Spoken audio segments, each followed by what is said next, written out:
You just listened to a short sound clip played on this Gibson SG that I recently bought. Gibson SG having been made famous by guitarists like Angus Young of AC/DC, of course, earlier Tony Iommi of Black Sabbath, Pete Townsend of The Who broke quite a few in his younger years, and well, Carlos Santana played one on the famous Woodstock recordings.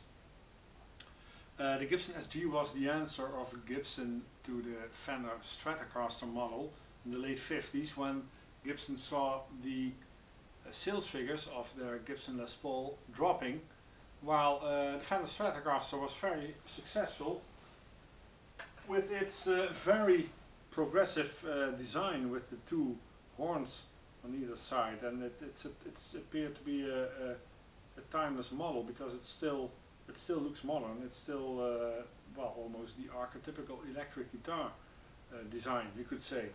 So Gibson wanted to come up with a similar idea, which became this design, which with even, well, perhaps more aggressive horns on either side, these very sharp points. Although well, I think it's a very good looking design. Les Paul himself objected to exactly those sharp points because he thought you might hurt your hand while playing it, maybe in a fast rhythm part or something like that. So Les Paul didn't want his name attached to this design, and Gibson came up with the abbreviation SG, which stands for solid guitar. So that's how it's been known ever since, the Gibson SG. It came in three versions: the custom, the special and the standard. This is a special.